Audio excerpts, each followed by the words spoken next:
19번째 책, 그리고 이 모든 책들은 우리 신앙인, 우리 선배들의 신앙 고백이 들어있는 책들이고요. 오늘은 예배에 대한 이야기를 할 텐데, 제가 그런 표현 자주 쓰잖아요. 저는 예배에 목숨 겁니다. 예배가 얼마나 중요한 일이고, 오늘 여러분들이 드리는 이 예배가 어떤 예배인지를 정말 우리들이 가슴으로 우리들이 깨닫는 시간이 되었으면 좋겠고요. 제가 지난주에가 여러분들에게 그런 고백했잖아요. 저도 이제 은퇴를 이렇게 준비해 가면서 내가 잘 마무리하는 게 제가 잘하는 것이라고 생각했는데, 하나님께서 저에게 그런 마음을 주셨어요. 아니, 불을 지펴놓고 가라. 제가 그래서 오늘 이 예배라고 하는 이 말씀을 통하여 우리의 가슴에 불을 한번 다시 기르려고 합니다. 제가 우리 목회자들과 지난 주간에도 찬양 인도하는 사람들, 우리 기도하는 사람들에게 그렇게 얘기했어요. 우리의 기도가 그냥 하는 기도가 아니라 진짜 기도가 되게 하자. 우리가 찬양을 할 때 립 서비스가 아니라 우리의 가슴에서 울리는 찬양이 되게 하자. 오늘 제가 말씀을 나눌 때에 그냥 준비한 설교가 아니라 진짜 우리의 가슴에 울리는 하나님의 말씀이 되게 하자. 이런 마음으로 여러분들과 함께 이 예배와 말씀 속으로 들어갑니다. 예배는 저에게 특별한 의미를 가지고 있는데, 제가 1988년 유학을 마치고 한국으로 들어올 때에 제가 미국에서 5년 동안 공부하는데 진짜 공부만 했어요. 미국 문화나 미국 교회를 접할 기회가 없었습니다. 그래서 제가 사역하던 교회를 일찍 사임하고 미국 교회를 가봐야 되겠다는 생각을 했어요. 제가 그때 처음으로 갔던 교회가 제가 살던 오하이오에서 데이튼이라는 도시에서 신시내티로 내려가는 길가에 큰 교회가 하나 있었는데, 그 교회 이름이 솔리드 락이라는 처치였어요. 반석교회라는 교회였는데 그냥 궁금해서 들어갔어요. 큰 교회에 들어가서 예배를 드리는데 40분 동안 찬양 인도자가 찬양 인도를 하더라고요. 그 다음엔 여자 목사님이 나와서 40분 동안 설교를 했어요. 그리고 남자 목사님이 나와서 40분 동안 기도 인도회를 했어요. 기도 인도회를 마치고 그 목사님이 마지막 광고를 하는데 이런 광고였어요. 여러분, 아쉽지만 저녁에 다시 모입시다. 그게 제 영혼을 흔들었어요. 저는 그때까지 주일 예배는 1시간 안에 끝내야 된다고 생각했어요. 그런데 이 2시간을 예배를 드리고도 아쉬워서 다시 모여야 되는 저 예배는 무엇인가? 그 예배에 대한 궁금증을 가지고 저는 한국으로 나오기 전에 알려진 많은 미국 교회들을 방문하기 시작했어요. 그리고 제가 한국에 나와서 청년부터 시작해서 예배 사역을 하면서 열린 예배, 현대 예배라는 책을 쓰게 되었고, 그 책으로 인해서 저와 만나교회는 한국교회 논쟁의 중심에 서게 되었던 것을, 그게 우리 교회 예배의 역사이기도 합니다. 근데 제 마음속엔 어떻게 하면 살아있는 예배를 드릴 수 있을까? 그게 제 꿈이었어요. 그런데 어느 날 보니까 제가 느껴지는 거죠. 우리가 어느 날부터인가 매너리즘에 빠져 있구나. 우리가 그 뜨겁고 감격적이었던 예배를 우리들이 잃어버리고 있구나. 그게 제 안에서만 느껴지는 것이 아니라 하나님, 우리 만나교회가, 우리 성도들이 드리는 예배가 다시 하나님 앞에 영으로 드리는, 신령과 진정으로 드리는 예배가 되게 하여 주옵소서. 그러면서 저는 만나교회가 다시 한번 새로운 시대를 맞이하고 있다는 생각을 하게 됩니다. 어렸을 때 생일이 되면 Happy Birthday to you 이렇게 노래를 부를 뿐만 아니라 애들이 장난스럽게 이렇게 불렀던 적이 있는데, 기억나서 왜 태어났니 병삼아 뭐 이렇게, 옛날에 그런 장난 안 해보셨어요? 그게 장난처럼 부르던 그 노래였는데, 저는 이 말 속에 굉장히 철학적이고 존재론적인 질문을 담고 있구나. 왜 태어났니? 우리 존재의 목적이 무엇일까? 이 토저 목사님은 이 책에서 존재의 목적에 대해서 이야기를 하고 있어요. 잠깐 들어보겠습니다. 성경은 우리에게 몇 가지 사실을 가르쳐 준다. 성경은 하나님께서 자신의 기쁘신 뜻을 따라 만물을 지으셨다고 가르쳐 준다. 만물의 존재 목적은 하나님을 기쁘시게 해드리는 것이다. 하나님께서 예배를 받기 위해 인간을 지으셨다는 진리는 성경 한두 구절의 교훈이 아니라 성경 전체의 교훈이다. 그렇다. 인간의 최고 목적은 바로 하나님을 예배하는 것이다. 인간은 하나님의 사랑을 한 몸에 받는 존재이다. 우주에서 하나님께 가장 소중한 존재는 바로 인간이다. 여러분 보세요. 우리 인간의 존재의 목적이 하나님을 기쁘시게 하는 것이다. 우리가 하나님을 기쁘시게 하면 우리의 인생이 잘못될까요? 나는 하나님을 기쁘시게 하는 인생은 절대로 잘못되지 않는다고 생각합니다. 그런데 우리들이 하나님을 기쁘시게 하는 그 일이 무엇을 통해서? 예배를 통해서 하나님을 기쁘시게 할 수 있다는 거예요. 이 책에 보면 또 이런 내용이 나와요. 하나님은 인간에게서 나타나는 하나님 자신의 모습을 기뻐하신다. 하나님은 언제 제일 기뻐하시면 우리에게서 하나님의 형상이 나타날 때. 근데 언제 하나님의 형상이 가장 명확하게 나타나냐면 우리들이 예배하는 모습 가운데서 하나님의 형상이 나타난다. 이 책 가운데는 그런 표현을 쓰고 있어요. 당신은 전능자의 거울입니다. 오늘 우리가 예배를 드리는데 우리의 모습 가운데서 전능자의 그늘, 하나님께서 예배 드리는 우리의 모습을 통해서 하나님의 형상을 보실 때 하나님이 제일 기뻐하신다. 우리가 그런 예배를 드릴 때, 예배자가 될 때 우리의 인생이, 우리 존재의 목적이 절대로 벗어나지 않는다. 여기에서 우리의 신앙의 출발점이 있는 거예요. 그러니까 오늘 우리들이 드리는 예배가 얼마나 중요한 예배인가. 우리 엄마 아버지가 처음 이렇게 아이를 낳았을 때는 그런 감정이 좀 덜할 것 같아요. 근데 할머니 할아버지가 돼서 손주를 보잖아요. 제일 관심이 뭔지 아세요? 갓난애가 태어났는데 얘가 누굴 닮았나? 이게 관심이 있어요. 우리 며느리가 진심으로 말을 했는지 어땠는지 모르지만 우리 첫째 손녀가 태어났을 때 아버님을 닮았어요. 그런데 얼마나 기쁜지.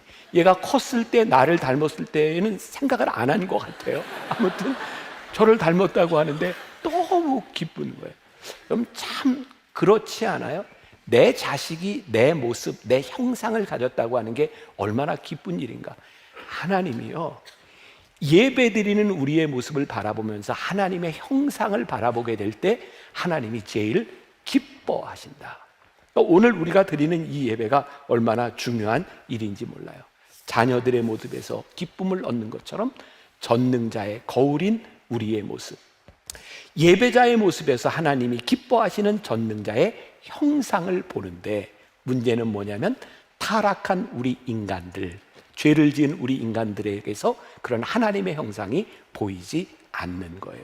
그래서 우리 교리적으로, 성서적으로 제일 중요한 게 뭐냐면 하나님의 형상을 잃어버린 우리들을 위해서 예수 그리스도가 오셔서 우리를 구속해 주신, 그래서 구속받은 우리에게서 나타나는 것이 뭐냐면 타락한 우리 인간들의 모습에서 회복되어야 되는 것이 뭐냐면 바로 예배라는 거예요. 그래서 구속의 사건은 예배와 연결되어 있다. 토저의 책에 이런 문장이 있어요. 그 어떤 피조물보다 하나님을 닮은 존재로 창조된 인간이 하나님을 가장 닮지 않은 피조물로 전락해 버린 것, 그것을 회복시켜서 하나님의 형상을 나타내는 것이 바로 예배다. 그래서 이런 글이 있어요. 우리의 교회는 무엇보다도 하나님을 예배하기 위해 이 땅에 존재한다. 예배는 교회의 2차적 목적이 아니며 교회의 액세서리도 아니다. 예배가 교회의 1차적 목적이고 그 외의 모든 것들은 2차, 3차 또는 4차 목적이다. 우리들이 물어야 될 굉장히 중요한 질문이에요. 우리 교회의 목적, 여러분들이 여기에 모이는 첫 번째 목적이 뭐라고요? 예배라고요. 예배하지 않는 자의 어떤 행동도 하나님의 모습이 드러나지 않는다. 제가 만나교회 저희 사명 선언문 미션 스테이트먼트를 제가 이렇게 만들었어요. 하나님의 임재를 경험한 예배자들이 예수님의 말씀으로 훈련된 제자가 되어 성령의 능력으로 지역과 세상을 섬긴다. 하나님을 예배하지 않는 자들이 훈련을 받고 하나님을 예배하지 않는 자들이 세상을 섬기는 일은 하나님과 관계 있는 일이 아니에요. 세상도 얼마든지 훈련을 받고 지식을 쌓을 수 있고요, 하나님을 믿지 않는 사람도 얼마든지 선행할 수 있어요. 그런데 오늘 하나님께서 우리들에게 주시는 말씀이 뭐냐면, 내가 하나님을 예배할 때 그 1차적인 목적이 바로 설 때에 너의 섬김, 너의 훈련이 의미를 가지게 된다. 그리스도의 구속은 우리를 반역자에서 예배자로 바꾸어 놓았다고 토저가 한 문장을 쓰고 있어요. 그렇습니다. 우리가 하나님 앞에 구원받은 존재인 것, 우리들이 하나님을 믿는 것을 분명하게 하는 것은 오늘 우리들이 하나님 앞에 예배드리는 것입니다. 그런데 어떤 예배? 하나님은 영이시니 예배하는 자가 신령과 진정으로 예배할지니라. 그래서 오늘 제가 굉장히 중요하고 또 제가 정말 이런 표현을 써도 좋을까요? 제가 정말 피를 토하는 심정으로 여러분들과 나누고 싶은 이야기가 뭐냐면, 하나님, 오늘 우리가 드리는 이 예배가 영이신 하나님 앞에서 우리들이 신령과 진정으로 드리는 예배가 되게 하여 주옵소서. 토저가 책에서 이런 글을 쓰고 있어요. 그러나 형제들이여, 우리가 구원받은 것은 예배를 드리기 위해서다. 우리가 하나님께 나아가는 것은 자판기 그리스도인, 형식적인 그리스도인, 메마른 그리스도인이 되기 위해서가 아니다. 우리가 하나님께 나아가는 것은 살아서 펄펄 뛰는 그리스도인이 되기 위해서다. 제가 이 책을 읽을 때 여기에 줄을 쫙 껐어요. 펄펄 뛰는 그리스도인이 되기 위해서다. 우리가 신령과 진정으로 하나님 앞에 예배할 때 우리들이 펄펄 뛰는 살아있는 그리스도인들이 되는 거예요. 오늘 우리들이 예배하는데 죽은 예배를 드리고 간다면, 영이신 하나님과 관계없는 예배를 드리고 간다면 우리는 죽은 자가 돼서 세상으로 나아가는 거예요. 펄펄 뛰는 그리스도인. 이 토저는 1950년대와 60년대 활동했던 사람입니다. 당시 미국 교회가 1920년대, 10년대에 부흥운동이 막 일어났다가 그 부흥했던 교회가 매너리즘으로 빠지기 시작하면서 토저가 이것이 예배다라는 이야기를 했어요. 교회의 행사가 살아있고 교회의 모든 사역들이 살아있지만 예배가 죽어버린 그 교회, 매너리즘에 빠진 그 교회에 대해서 이야기를 하고 있어요. 제가 굉장히 두려운 마음으로 우리 교회를 봅니다. 지난 몇십 년 동안 하나님께서 만나교회 소위 말해서 부흥시켜 주셨고 여기까지 왔고 우리들이 많은 사역들을 하고 있는데, 하나님, 우리들에게 펄펄 뛰는 그리스도인이 되는 이 예배의 감격과 영이신 하나님을 만나는 이 체험들이 우리들에게 사라진다면 우리들이 하고 있는 일들이 어떤 의미가 있을까요? 제가 선교학을 공부할 때입니다. 교회 성장학 이런 공부할 때 그런 질문을 했습니다. 예수를 안 믿는 사람들이 처음 교회를 나와서, 혹은 교회를 처음 방문하는 사람이 교회에 나와서 이 교회를 다닐까 말까 결정하는 첫 번째 요인이 뭐겠습니까? 여러분 생각해 뭐 같아요? 설교? 찬양? 아니에요. 첫 번째 요인이 되는 것은 처음 와서 예배를 드리는 사람들이 예배를 드리며 옆에서 예배 드리는 사람의 표정을 보고 이 교회에 다시 나올까 말지를 결정한다는 거예요. 예배를 드리는데 그냥 졸고 있는 사람, 찬양을 하는데 무기력하게 찬양을 하는 사람을 바라보며 처음 교회를 나온 이 사람이 이 교회에 또 나와야 되겠다는 생각을 할까? 말씀을 들을 때 집중해서 말씀을 들으면서 그 말씀 속에 깨어짐이 있고, 찬양을 할 때에 그냥 찬양하는 것이 아니라 전심으로 찬양하는 모습을 바라보게 될 때에 이 교회에 처음 나온 사람들이 영적 갈증을 느끼고 저게 도대체 무엇인지 나도 알고 싶겠다는 마음이 들어야 그게 예배인데, 오늘 예배드리는 옆 사람의 모습을 보지 마세요. 우리들이 어떤 모습으로 예배를 드리고 있는지. 저는 가끔 그런 얘기하죠. 예배드리다가 졸고 있는 사람 깨우지 마라. 졸 때는 이유가 있겠지, 피곤하니까. 근데 자는 사람 깨우면 신경질 내고 분위기도 나빠지니까 그냥 자게 놔두라고. 근데 우리들이 어떤 모습으로 예배를 드리는가? 내가 펄펄 뛰는 살아있는 그 예배를 우리들이 드리고 있는가? 토저는 하나님이 받으시는 예배와 받지 않으시는 예배가 있다고 이야기를 해요. 첫 번째, 가인의 예배는 하나님이 받지 않으신다. 토조의 책에 보면 이렇게 표현을 합니다. 아벨은 피의 제사를, 양을 가지고 드렸고 그게 속죄 제물을 드렸다는 거예요. 가인은 그의 소산의 일부를 드렸는데 중요한 것은 하나님이 속죄, 피의 제사를 받으신다. 그러니까 오늘 우리들이 예배를 드릴 때 하나님이 받으시는 예배가 되기 위해서는 속죄가 있어야 되는 거예요. 우리들이 여기 예배자로 올 때에 하나님, 제가 예배자로 서기에는 부족한 모습으로 여기에 왔습니다. 하나님, 제 마음에 다툼과 시기와 미움이 있습니다. 하나님 이거 용서해 주세요. 속죄로 예배를 드릴 때 하나님이 그 예배를 받으신다. 근데 저는 이 부분을 조금 다르게 해석을 합니다. 단순히 피의 제사라고 해석을 하기보다는 가인은 그의 소산 중 일부를 드렸다. 영어로 얘기하면 one of them을 드렸고 아벨은 그의 첫 새끼 D1 그는 구별하여 드렸다. 저는 구별 쪽에 무게를 더 두고 싶어요. 오늘 여러분들이 이 예배에 나올 때에 여러분들의 삶에 어떤 구별을 가지고 혹은 우리들의 삶에 어떤 난관을 뚫고 하나님 앞에 예배하기 위해서 이 자리에 나왔는가? 하나님께서는 그 예배를 받으신다.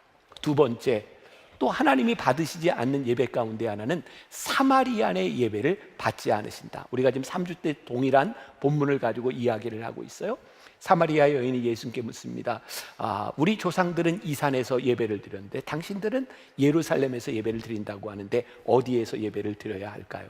그게 무슨 이야기냐면 자꾸 우리는 예배를 드리는데 우리들이 원하는 것, 우리들이 원하는 입맛에 따라 예배를 드리려고 하는데 예배는 우리들의 취향에 따라 드리는 것이 예배가 아니다. 참 힘든 얘기예요. 여러분들이 예배를 드릴 때 이건 내 취향에 맞아. 그리고 어떤 날은 예배를 드리는데 찬양 인도자가 자, 오른손 들고 찬양합시다. 저 손은 왜 들어? 두 손 들고 찬양합시다. 힘들어. 또 어떤 경우에는 우리 다 일어나서 예배합시다. 나 앉아서도 찬양할 수 있는데 우리들의 취향들이 다 있어요. 근데 저는 어떤 생각을 하는지 아세요? 우리의 취향보다 더 중요한 것은 하나님 앞에서 예배할 때 우리의 취향, 우리의 성향을 꺾는 것에서부터 예배가 시작된다. 여러분들이 보시는지 안 보시는지 모르겠어요. 저는 늘 예배자로 요 앞에 서서 나오기 전까지 제가 가능한 한 딱 정자세를 유지하려고 노력합니다. 왜? 하나님 앞에 내가 예배자로 서 있으니까. 어떤 분들은 또 그런 이야기를 목사님 그렇게 여러 번 예배를 인도하는데 목사님 처음부터 끝까지 거기 앉아 계세요? 저는 설교가 예배라고 생각하지 않습니다. 저는 예배자로서 처음부터 예배를 드리고 예배에 들어오는 우리 성도들을 맞이하는 것에서부터 그것이 예배라고 생각하기 때문에 저는 예배를 지키려고 노력합니다. 오늘 예배 늦게 온 사람들이요, 여러분과 하나님 앞에서 죄송하지 않아요?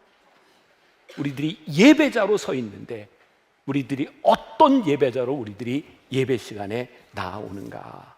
또 토저는 이렇게 이야기를 해요.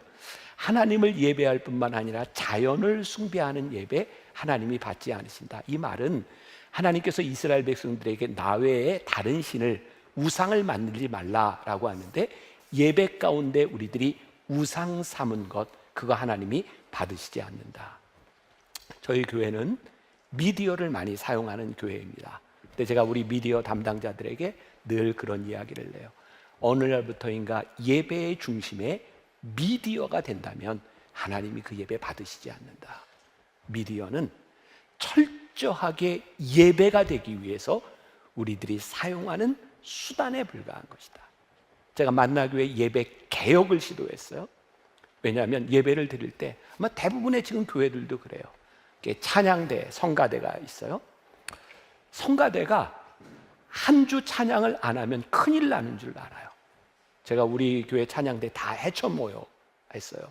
우리 찬양대가 저기 뒤에서 같이 찬양을 인도하는데 저는 찬양대에게 그렇게 이야기를 합니다. 찬양대는 특송을 하기 위해서 존재하는 것이 아니라 예배를 돕기 위해 존재하는 겁니다.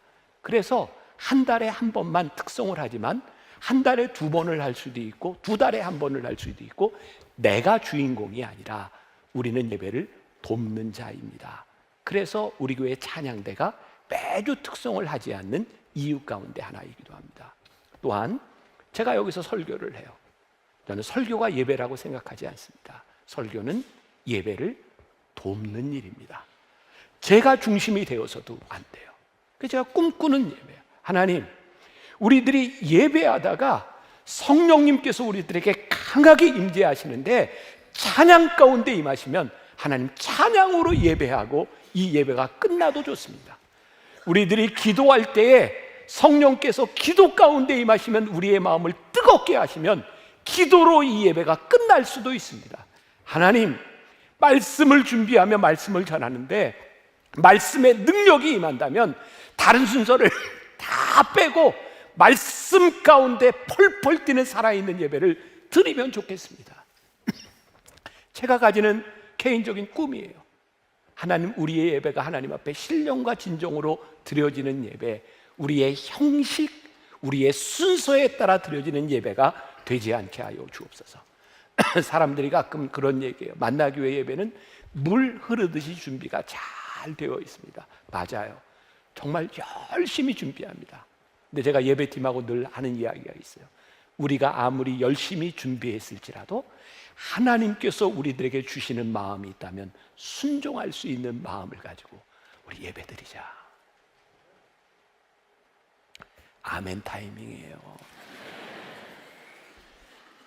예배가 하나님 앞에 드려지는 것이라면 우리들이 어떻게 예배를 드려야 하는가?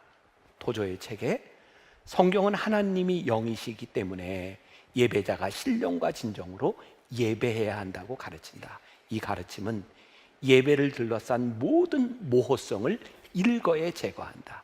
이 교훈은 예배를 사람들의 손에서 빼내어 성령님의 손에 맡겨 드린다. 성령님 안에 이 예배가 거하기 시작할 때 성령님은 진리의 영으로 우리 가운데 임하세요. 여러분, 성령님은요 절대로 진리를 벗어나지 않습니다. 그래서 성령님 앞에 우리들이 진리로 서지 않으면 성령님이 우리 가운데서 역사하지 않는 거예요.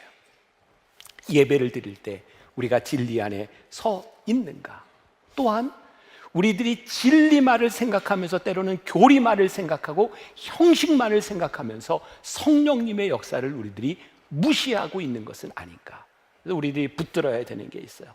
우리들이 하나님 앞에 진리로 예배드리고 있는가? 그리고 성령님의 임재를 우리들이 구하면서 예배하고 있는가? 제가 말씀을 준비하면서 혼자 이렇게 불렀던 찬양입니다. 따스한 성령님 마음으로 보내. 우리에게 전율이 느껴져요. 성령님 오늘 우리 가운데 함께 하시니 성령님께서 여러분들의 심령과 여러분들의 마음을 타치하세요. 어두운 우리의 영혼들이 깨어지고 우리의 연약한 육체들이 하나님의 손길 가운데 나음을 얻고 영이신 하나님을 만나는 그 예배. 하나님, 우리가 오랫동안 그 예배를 잃어버렸습니다. 잊고 살았습니다. 오늘 펄펄 뛰는 그리스도인이 될 수 있도록 성령님 우리 가운데 역사하여 주옵소서. 아마 제가 목회를 마무리하는 순간까지 여러분들과 함께 그 예배를 드리고 싶어요. 펄펄 뛰는 그리스도인이 되어 살아갈 수 있도록. 진정한 예배가 되기 위해서는 우리의 태도, 외적인 태도의 문제가 아니라 내적인 우리의 심령이 하나님 앞에 어떻게 서 있는가를 보아야 되죠. 제일 무서운 게 뭐예요? 위선적인 예배예요. 우리들이 오늘 하나님 앞에 예배 드리는데 예배자로 서지 못하는, 속죄하지 못하고 화냄과 분냄을 가지고 하는 그 예배. 오늘 우리들이 예배의 태도 가운데, 행동 가운데 위선적인 예배가 되지 않도록 해라. 또 하나, 진정한 예배가 되기 위해서는 우리들의 삶에 지속적인 예배가 이루어져야 돼요. 우리들의 한순간의 은혜와 뜨거움은 순간적으로 오는 것이에요. 근데 그것을 유지할 수 있는 게 뭐예요? 지속적인 예배인 거예요. 우리들 신앙생활하면서 늘 경험하잖아요. 우리 신앙의 up and down. 언제는 우리들이 참 충만해서 뭐든지 할 수 있을 것 같은데 어느 때는 우리들의 영혼이 저 바닥을 향해 갈 때가 있어요.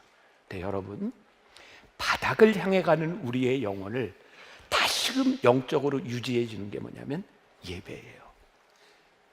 지속적인 예배. 옛날 부흥사 목사님들이 그런 얘기 하잖아요. 여러분들 언제 예배 드려야 되는지 아십니까? 여러분들 예배 드리기 싫을 때가 예배 드려야 될 때입니다. 우리의 영혼이 곤고해질 때, 그때가 예배해야 될 때인 거예요. 또 옛날에 부흥사 목사님들이 그런 얘기를 했어요. 여러분들 언제 은혜 받는 예배가 인지 아십니까? 여러분들이 빠질 때, 그때가 은혜 받을 때입니다.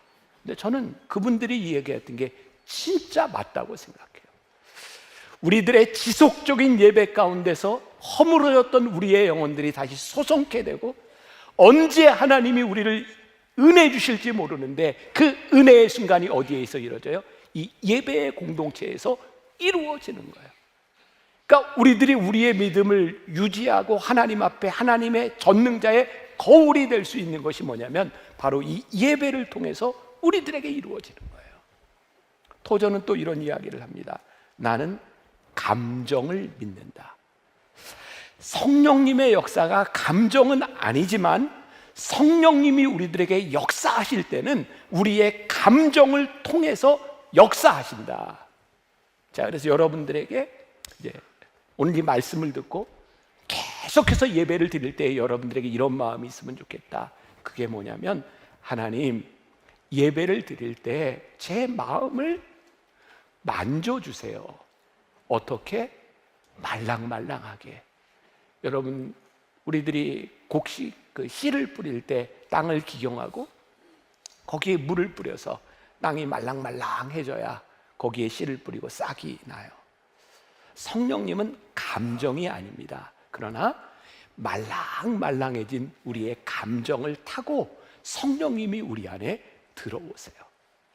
저는 제가 목회하면서 제일 감사한 게 뭐냐면 하나님께서 저에게 눈물을 주신 거예요. 제가 그렇게 기도했거든요. 하나님, 저에게 그 마음을 주시지 않으면 제가 목회를 할 수 없을 것 같습니다. 제가 그렇게 기도할 때 하나님이 저에게 그 마음 주셨어요.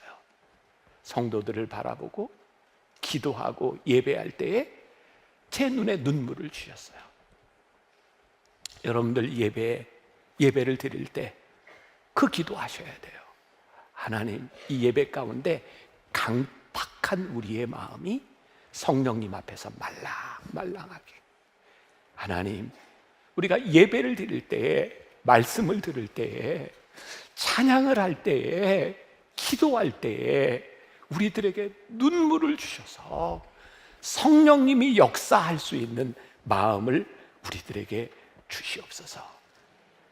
성령님이 감정은 아니지만 우리의 감정을 통해 역사하시는 것을 우리들이 기억할 필요가 있다.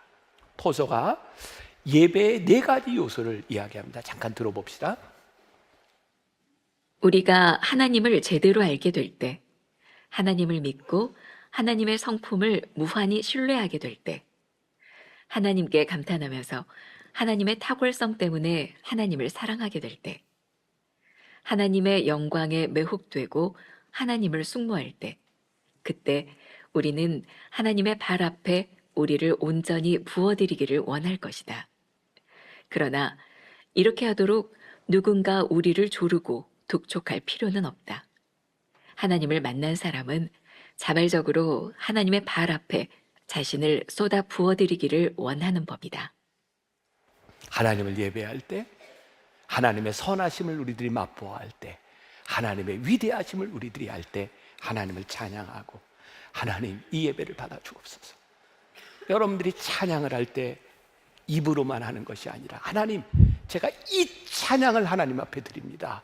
그리고 하나님 앞에 엎드려지는 것, 그것이 예배다. 토저는 이런 말을 했어요. 우리에게 모든 것이 있다. 없는 것은 오직 예배뿐이다. 오늘 우리 태도에 대한 문제가 아니라 우리들이 하나님 앞에 신령과 진정으로 드리는 예배. 예배를 드리는 사람은 필연적으로 우리들의 삶에서 적극적인 예배자의 삶을 살게 되어 있다. 토저가 50년대 60년대 교회를 향해서 이런 이야기를 했어요. 교회는 온갖 수단과 방법을 다해서 교회를 경영하려고 한다. 그러나 진짜 필요한 것은 예배가 회복되는 일이다. 만나교회 많은 일들을 합니다. 제가 어제 저녁부터 시작해서 위원회별로 여러 회의들을 합니다. 그런데 우리들 안에 예배가 살아있지 않으면, 펄펄 뛰는 그리스도인이 되지 않는다면 그 모든 사역들은 우리들에게 지루한 노동이 될 수도 있는 거예요. 제가 젊은 목회자들에게 그런 얘기를 참 많이 했습니다. 왜 교회에 가서 무언가 새로운 일을 하려고 하면, 사역을 하려고 하면 교회에서 다툼이 일어나고 힘들까요? 저는 이렇게 얘기했습니다. 그 모든 다툼과 갈등은 예배 가운데서 은혜를 경험하면 다 사라지는 것이다. 하나님 앞에서 우리들이 은혜를 경험하지 못하기 때문에 우리들의 생각들로 인하여 갈등들이 계속해서 유발되는 것이다. 리고렌 목사가 옛날에 그런 유명한 얘기를 했어요. 그의 책에서 이렇게 위대한 하나님의 말씀을 가지고 졸게 만드는 것은 기적이다. 그리고 오늘날 이 기적이 교회에서 수없이 일어나고 있다. 이 위대한 하나님의 말씀, 우리가 부르는 이 위대한 찬양과 우리들이 하나님께 드리는 이 위대한 기도가 살아있다면, 전 여러분들이 신체적으로 피곤해서 조는 일 있을 수 있다고 생각해요.